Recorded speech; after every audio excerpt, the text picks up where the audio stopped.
Hey KMS, Mrs. Hines here on our fourth day of CAD using Floorplanner. Please go to floorplanner.com and hopefully you're signed in with Chrome or with Google. So when you click on it, we've been working on your dream room. So again, on Monday and Tuesday, you went through and you really spent some time to make a quality room. So you went through adding different features. So that would be doors and windows, background settings, all that good stuff. On Tuesday, you went through and added some furniture. So you can change like the room category, you can change the colors of things, the materials that you use, and you really went through and made a really quality room. On Wednesday, we looked at your two-dimensional drawing and we calculated the perimeter, which is where you added up all of the sides of your dream room together. And you took a screenshot, or we also figured out that you can export a file. So you went into your Google Drive, and on your portfolio, you have your dream room shown, and you have how you figured out your perimeter. So you add up all of the sides, and you show how many feet that is. To calculate the area of your room, you did this also on Wednesday. You figured out that a rectangle is area equals length times width. So to do that, we added basically the area of this rectangle and the area of this rectangle together. So you will show the math for that. And my area is approximately 788 square feet. So today, when you go onto your floor plan, what I want you to explore is a few different things over here. We are looking at the two-dimensional things. I want to look at the 3D view of things. So when I click 3D, it'll bring you into a three-dimensional world. So if you remember Google Maps when we were working with that, it's like dropping your yellow person in. And if you click, you can drag around and really check out what this space would look like. Is this a space that you would want to spend a lot of time?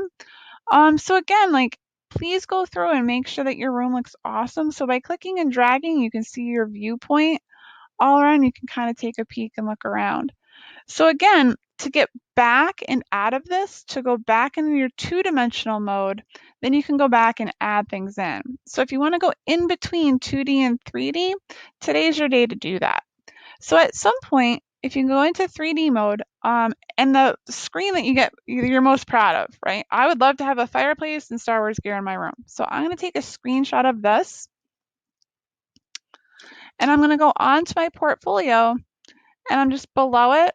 I'm just going to cancel. Try that again. Shift.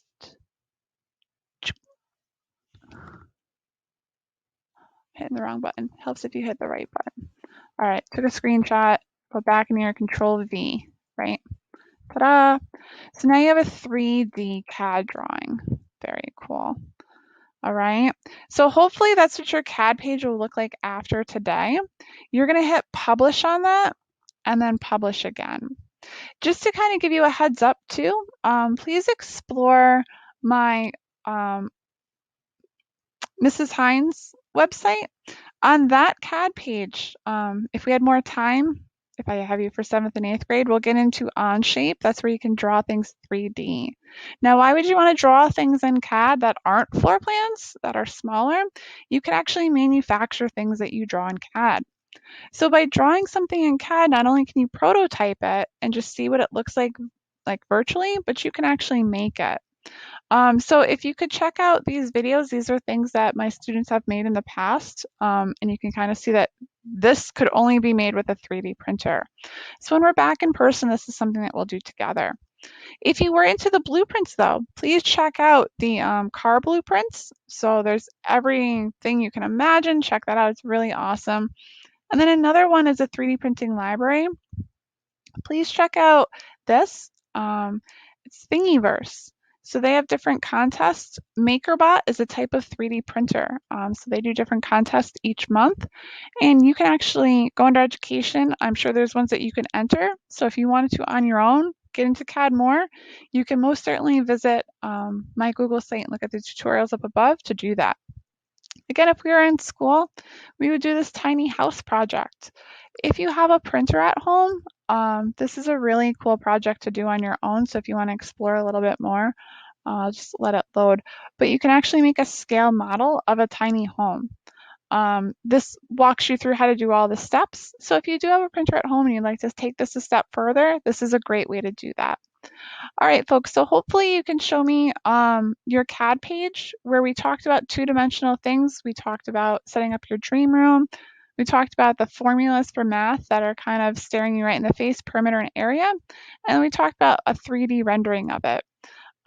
So please make sure that this is all published and up to date, and I can't wait to see your sites. Thanks, guys.